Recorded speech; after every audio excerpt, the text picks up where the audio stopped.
For almost 15 months, something terrible was happening in the streets of St. Louis.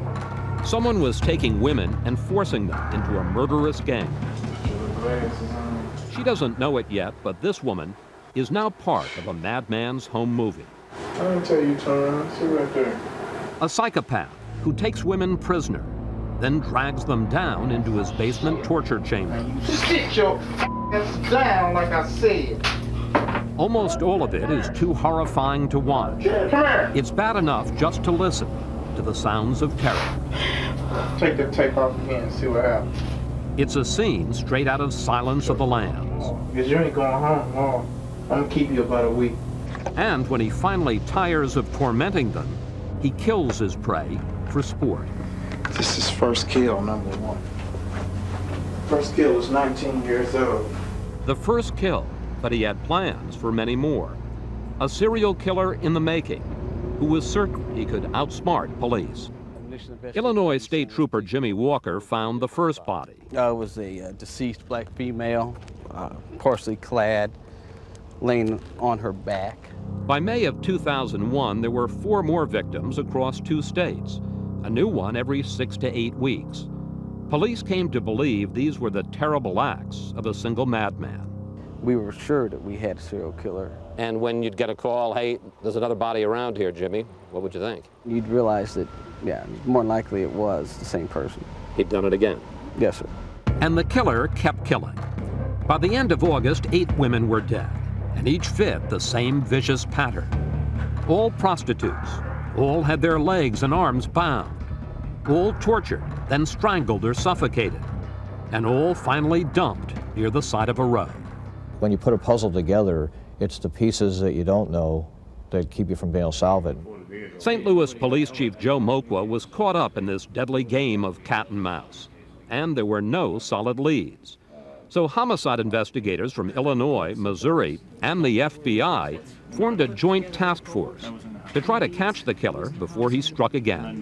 What did you make of the fact that the killer was leaving the bodies where they could be found so easily? He was confident, he was arrogant, that he wanted people to know that these women were being killed, and that I think he was leaving little clues. Do you feel that he was taunting the police? I think he was making a statement that he's pretty bright and he's not been caught.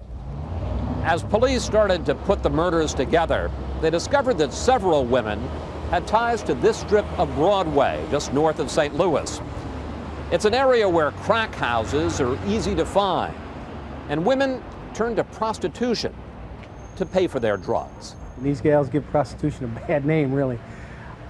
When you see on HBO, they got the short skirts and the fishnet stockings and their hair all done up, they didn't like that around here.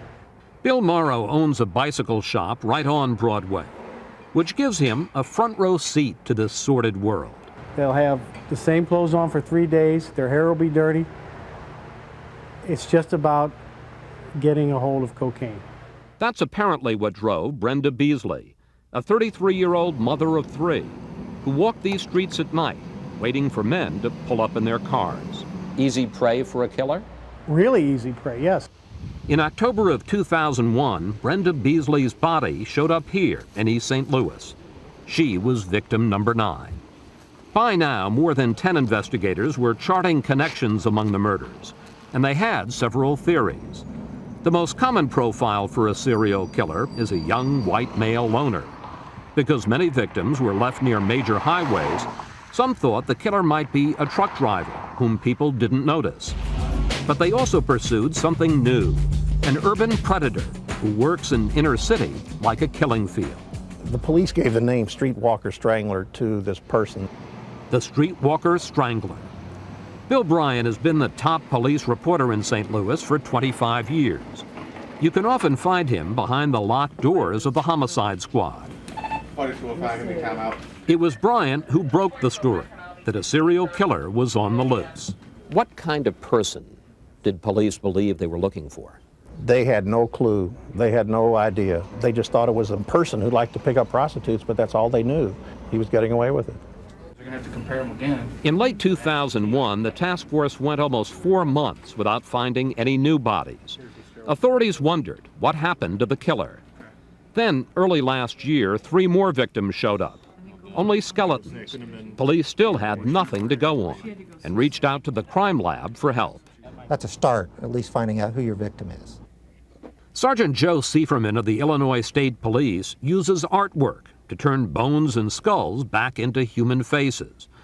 A forensic anthropologist examines the skeleton, telling Sieferman that this skull comes from an African-American woman, 25 to 40 years old, about 5 feet tall. Sieferman then charts 32 different landmarks on the skull with erasers, each representing the standard facial tissue for a woman that size. So now you've got these erasers pasted to the skull. Now what? Then I will create an overlay drawing on top of the skull. It's kind of like doing a tracing, getting the shape, overall shape of the face. It's a remarkable blend of art and forensic science, using those measurements to sketch the eyes, nose, and mouth until he transforms each skull back into a face. What do you know and what don't you know when you make this? The exact shape of the eyes and the nose, it's hard to exactly recreate it. It's my interpretation. I mean, frankly, it's guesswork. Yes, we call it an artistic interpretation. And you're just hoping that somebody's going to see this and say, I think I know that person. And if they know that person, perhaps they saw the man who took her. But these painstaking efforts lead to a dead end. No one comes forward to ID any of the women. To Bill Smith, a feature reporter at the St. Louis Post-Dispatch, the murders felt like not one, but two tragedies. A serial killer was at large, striking whenever he pleased, while his victims were being ignored. It really, I guess, would tug at anybody's heart to know that. I mean, to know that these people were dying and nobody cared. Smith saw a story in these women. He never imagined it would lead back to this basement and straight to the killer. You sit your down like I said. Through the early months of last year, the streetwalker Strangler kept taking unsuspecting women to the hell that was his basement. And nothing police did slowed him down. Because his victims were all prostitutes strung out on crack, chances are they would have been forgotten if it hadn't been for St. Louis Post-Dispatch reporter Bill Smith. These were women who, for want of a better term, seemed to be throwaway people. They seemed to be, to me, maybe no more than just a stick of furniture that had been discarded. Did you think maybe the killer was banking on that these were, as you say, throwaway people and nobody would care? I think that's exactly what the killer was thinking about. Smith decided to try to make people care by telling the story of one victim. He chose Teresa Wilson, whose body was dumped along a highway, so decomposed police couldn't tell how she'd been killed. Smith spent 3 weeks walking Broadway. He learned Teresa Wilson lived her whole life in the neighborhood. She grew up in this house. At 17, she was a mother. She named her daughter Chastity. She was extremely close to her daughter and very, very loving. Her daughter was the be-all and end-all in Teresa's life. Until crack cocaine took over. Teresa started working the streets. Her home base, this bench and payphone, trading her body for money to buy more drugs. Johns would pick her up and she would ask Chastity to stay and to wait for her. But she'd be telling her little girl, wait here on Broadway while I go turn a trick. She would do that, yeah. Police believe it was here on Broadway where the killer picked up Teresa. She was 36 years old when they buried her, just a few feet from that street. 5 days after Bill Smith's story ran, he found this letter in his mailbox. It was written on a computer, printed in red ink, and if true, the message was terrifying. Dear Bill, nice sob story about Teresa Wilson. I'll tell you where many others are to prove I'm real. Here's directions to number 17. Search in a 50-yard radius from the X. Included with the letter was a small map. Smith called the police task force and gave them directions to that spot. Our search team started in this direction right here, and as we worked our way into this area, right at this location right here, a human skull was discovered. It was bleached white, you could not miss it. Our search party Detective continues. Jana Walters, a member of the police task force, had already discovered 2 of the killer's other victims nearby. This is a dumping ground for trash, all kinds of debris.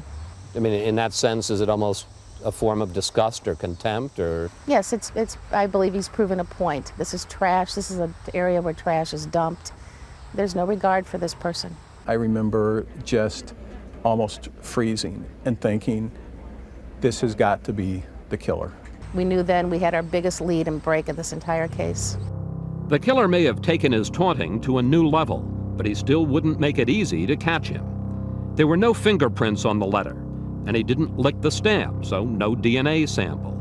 And the killer had even clipped the edges off that computer map to make it harder to trace. But he hadn't planned for Sergeant Bob Muffler, a cyber investigator who tracks down criminals on the internet. We started looking at different internet sites that had these map drawing programs to try to figure out which one was used to draw that particular map.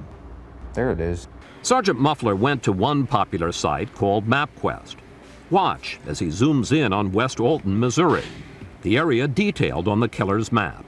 This is the intersection of St. Charles Street and Highway 67, and right away you can pretty much tell it doesn't look like that map that was sent to the newspaper. Take a look. Here on MapQuest, the roads have arrows, and the icon for Highway 67 is a different shape than on the killer's map. The cyber cops went to other sites. Here on Yahoo, again you see, the icon for Highway 67 looks different. They didn't use Yahoo. After 4 days of searching, investigators tried Expedia.com. One thing right away I noticed is that the icon was extremely close to the intersection, and it looks like it's the same shape. Close, but still not an exact match. Now, it's not quite on the intersection there, is it? That's right. When you go up to print the map, that's where it gets real close, real fast. Now you got almost an identical replica of what the killer had sent to the newspaper. That's correct. So police believed the letter writer used Expedia. But now they had to check how many people clicked on that intersection during the 5 days from when the story ran to when the letter arrived. The answer? Just one. And what was that person's name? Maury Travis. Maury Travis, a 35-year-old hotel waiter who had lived with his fiancée in this suburban home a few miles outside of St. Louis. What kind of boyfriend was he? A boyfriend that I grew to love and wanted to marry and have his children. Felicia Ramey was a drug addict. Travis had spent time in prison for armed robbery, but she thought they were putting the bad times behind them. She says Travis, whom she called Toby, was determined to get her off drugs. He even enrolled her in nursing school. He was a very beautiful person. He was supportive, and he helped me build my self-esteem back up. People at work also liked him. Julie Kranig used to pick up her boyfriend, who worked with Travis as a hotel waiter. I never felt uncomfortable around him. I mean, I was actually glad to see him because he would talk to me and keep me company. But one thing stood out. Travis was fascinated by a series of mysterious murders. Julie was working that summer at a local TV station, and Travis wanted her to do a story. He said that a lot of prostitutes had been found and that police linked it together and realized that there was a serial killer out there killing prostitutes. Even before the killing spree started, Travis's girlfriend says she began to sense something troubling. When they fought about her drug problem, he could suddenly turn threatening. He told me he would really hurt me. He knew, "You don't know me, girl." When he said, "You don't know me," did you think maybe I don't know him? I knew to get the hell out of there. In March of 2001, Felicia moved out of the house. And that was the month bodies of dead women started showing up around St. Louis. Which brings us up to last June and the killer's bold letter and map, which led police not only to another body, but also to Maury Travis's front door. It was 7 a.m. on a quiet morning last June when authorities knocked on Maury Travis's door. They had linked him to the computer map, but they still needed evidence to prove he was the streetwalker strangler. He answered the door very agitated, wanted to know why the police were there. He was told, "You know why we're here." Captain Harry Heger, who ran the Joint Task Force, told his two men to take a low-key approach, hoping Travis would trip himself up. Sitting in his living room, the investigators asked about the missing women, but never accused Travis of killing them. They had a casual conversation with him, sitting on the couch for 2 hours. It was kind of a cat and mouse type conversation. Did he at any point admit anything? No. Did he at any point deny anything? No, he never denied anything. One thing Travis did seem curious about was what brought police to his home. They said it was the internet. He cursed under his breath and made some reference to the computer. So he knew he had tripped himself up. He knew why we were there. After 4 hours of jousting, they took him to police headquarters. Captain Hager went in to talk with Travis himself. He made reference to my investigator that he wanted somebody else brought in because he found this man to be a bore and wanted somebody more challenging. He's there in custody with all this evidence against him, and he's saying, bring on somebody tougher. Yeah, it was a false face, all arrogance. But sitting in the interrogation room, Travis must have realized his mind games were almost over. He knew what police would find at his house. In the basement, a secret torture chamber where medieval cruelty was dished out with modern efficiency. I see a stun gun here. Very effective, can disable people. Wow. Do we have reason to believe that he used it on these women? Some of the pictures of the victims, they had burn marks on the upper body. Travis kept scrapbooks on torture and had collected every article about his terrible crimes. But the most horrifying discovery were these tapes. Maury Travis had recorded every step in how he ensnared his victims. First, in his bedroom, he gave them crack cocaine to smoke and had sex with them. Next, he would get them to engage in strange rituals. Travis would dress them in white and put sunglasses on them. Then, listen carefully. Police believe that is the sound of Travis dragging a woman down the steps to his basement. There, he shackled them and turned into a monster. His tapes reveal he had an obsession, haranguing the women over how they had abandoned their children for crack. You want to say something to your kids? Mama, sorry. Who raising your kids? Me and my mom and dad. You ain't raising shit. You on here in your back smoking crack. You ain't going home tomorrow. I'm gonna keep you about a week. Later, he would establish his total dominance. Say it clear. You want the master? On one tape, Travis plays out his blood sport to the end. Police were horrified to watch Travis wrap a belt around the neck of this woman, then choke her to death on camera. This is first kill, number 1. First kill was 19 years old. Name, I don't know. Now, finally, it seemed Travis would face justice. He was locked up in a super maximum security jail cell and put on suicide watch. But the killer had one final surprise. With Maury Travis standing here in the back corner of this cell, no one could see what he was about to do next. Travis took a thin braided strip of sheet and somehow was able to thread it through that vent, then used more of the sheet to create a noose. Then somehow this master of bondage was able to tie his hands behind his back. Standing on this toilet, Travis put his head in the noose and then stepped off. He was found dead a few minutes later. Why do you think Travis killed himself? Maury was a confident, fairly bright person who was controlling the game.